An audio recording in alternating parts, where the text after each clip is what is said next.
this reminds me of one quote, like, alone we can achieve this much, but as a group we can do this much. And it was a great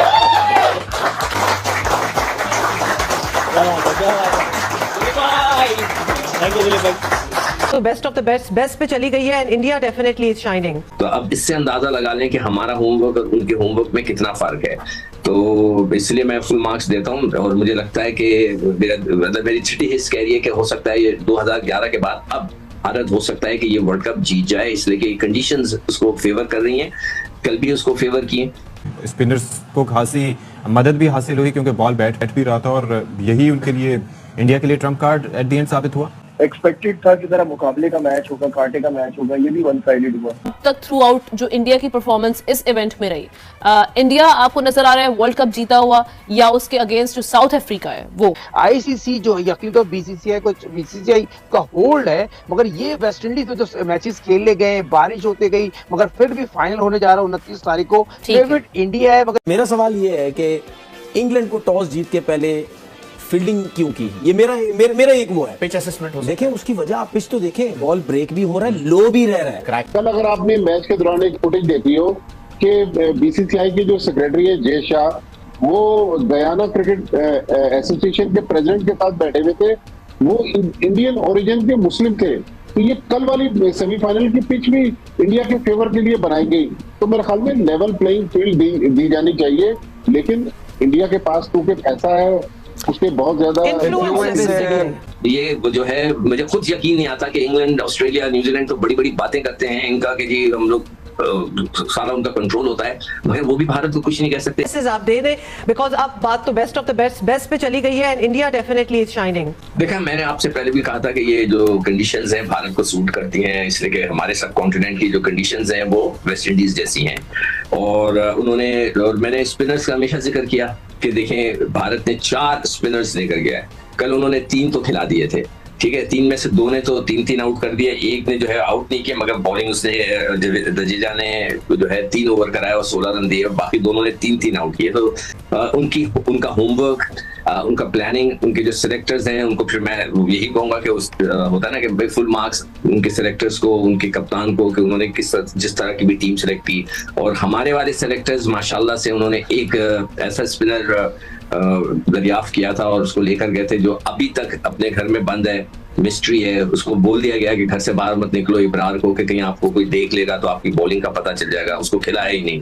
तो अब इससे अंदाजा लगा लें कि हमारा homework और उनके होमवर्क में कितना फर्क है। T20 वर्ल्ड कप 2024 के अंदर इंडियन टीम वो वाइट टीम है जो बिल्कुल अनबीटेबल है, जो कि बाज़ानी बड़ी बड़ी टीमों को, छोटी छोटी टीमों को सुपर 8 में, सुपर 4 में और सेमीफाइनल में बासानी हराकर टॉप 2 में यानी कि फाइनल में क्वालिफाई कर गई। मुकाबला साउथ अफ्रीका से इस मर्तबा क्रिकेट हिस्ट्री में पहली मर्तबा ऐसा हुआ है कि फाइनल के अंदर किसी भी बड़े इवेंट के 2 ऐसी टीमें हैं जो बिल्कुल अनबीटेबल हो।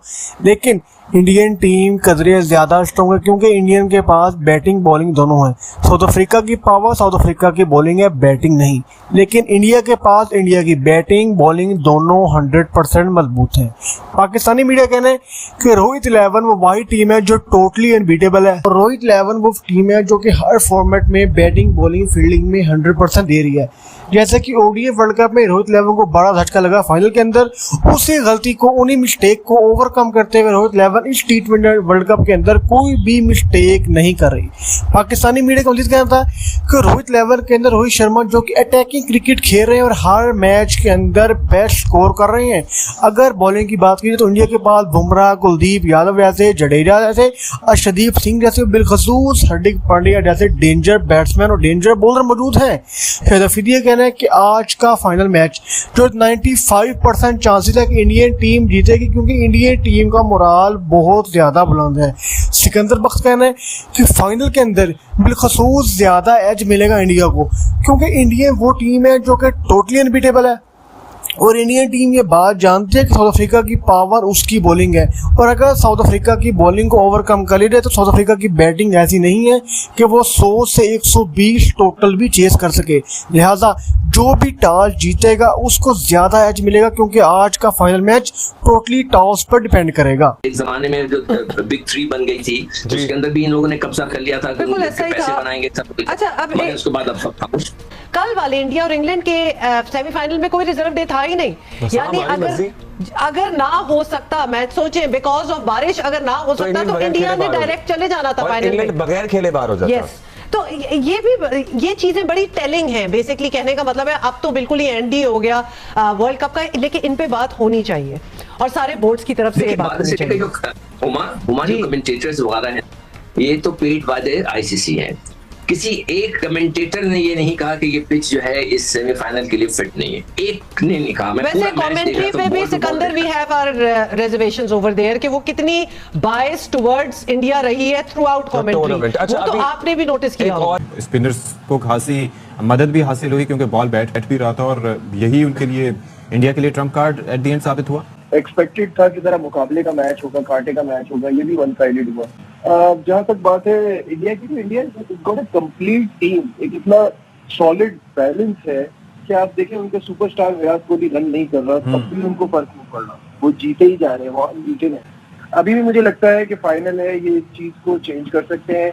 जरा ये बता दें, अब जो फाइनल होने जा रहा है वो दो ऐसी टीमों के दरमियान जो अभी तक नाकाबिले शिकस्त रही हैं, तो आप किसका पलड़ा आपको भारी लग रहा है? देखिए, मुझे अब वो एक बात होती है कि आपकी ख्वाहिश क्या है और चांसेस क्या लग रहे हैं।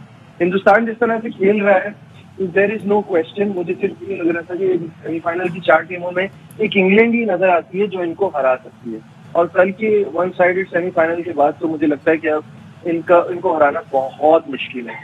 बट ख्वाहिश मेरी ये है कि साउथ अफ्रीका, क्योंकि पहली बार फाइनल में पहुंची है, उन्होंने इतना तवील इंतजार किया इस दिन के लिए। ये कह रहा था कि अगर, मतलब प्रेडिक्शन ही एक तरह से है कि अगर वन साइडेड अफेयर हुआ तो ऑब्वियसली इंडिया जीतेगा, लेकिन अगर कंपेटिटिव हुआ तो फिर south Africa will come on top. लेकिन इंडिया क्वालिफाई कर गया फॉर द फाइनल्स। अब तो इंडिया को ऐसे लगता है कि आदत हो गई है कि फाइनल तो खेलना ही खेलना है। एक कमाल क्रिकेट खेली उनके कैप्टन ने, उनकी टीम ने, जितनी तारीफ की जाए कम है।